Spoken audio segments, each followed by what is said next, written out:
Hello students, I am Ramanan. இந்த வீடியோவில் class 6 term 1 exercise 1.2 இருந்து sum number 9 பார்க்க போகிறோம். இரு எண்களின் மீசீமா ஆனது மீபேகாவின் 6 மடங்காகும். மீபேகா 12 மற்றும் ஒரு எண் 36 எனில் மற்றொரு எண்ணை காண்க. The LCM of two numbers is 6 times of their HCF. If the HCF is 12, then one of the number is first இரு எண்கள் இல்லையா, ஒரு எண்ணுன்னு சொல்லியிருக்காங்க. நம்பர் 1 எண் 1, number 1 36, number 2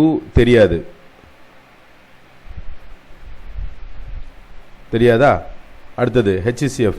The LCM of two numbers is 6 times of their HCF. அப்போ HCF நமக்கு இங்கே கொடுத்துருக்காங்க சம்மில் என்ன 12. LCM என்ன கொடுத்துருக்காங்க 6 times of HCF இல்லையா, 6 times of HCF 6 மடங்கு. எதை பொறுத்து? மீபேகாவின் 6 மடங்கு. அப்போ மீபேகா என்ன? இதுதான் மீபேகா. இப்போ மீபேகாவின் மதிப்பு என்ன? 12. 6 12 72. எல்சிஎம்னுடைய மதிப்பு நமக்கு என்னன்னு தெரிஞ்சிருச்சு, மீசிமா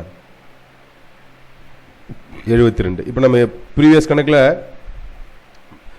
முந்தைய கணக்கில் பார்த்தீங்கன்னா நம்ம ஒரு ஃபார்முலா பார்த்தோம். எண் 1 பெருக்கல் எண் 2 ஈக்குவல் டு மீசீம பெருக்கல் மீபேகா. Okay, number 1 into number 2 equal to LCM into HCF. ரொம்ப சிம்பிள். இப்போ நம்ம செய்ய போகிறோம். நம்பர் 1 நமக்கு தெரியும் 36, நம்பர் 2 தெரியாது எக்ஸ்ன்னு வச்சுக்கலாம். HCF ஓட வேல்யூ 12, LCM ஓட வேல்யூ 72. இப்போ x is equal to 12 into 72 divided by 36. இதை 2 டைம்ஸ் கேன்சல் பண்ணிடலாம். இன்னொரு நம்பர் 24, x 2 into 2 இல்லையா, இந்த இடத்துல நான் மேலே போட்டு காமிக்கிறேன். இப்போ ரெண்டும் கேன்சல் ஆயிடுச்சுன்னா x is equal to 12 into 2, அதாவது எக்ஸின் மதிப்பு 24. மற்றொரு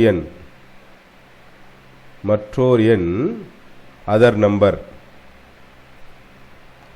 நம்பர் இஸ் 24.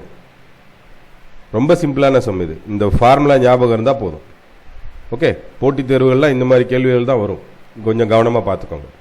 ஓகே, நான் நடத்தின இந்த சம் உங்களுக்கு ஈஸியாக புரிஞ்சிருக்குன்னு நினைக்கிறேன் ஸ்டூடெண்ட்ஸ். தேங்க்யூ.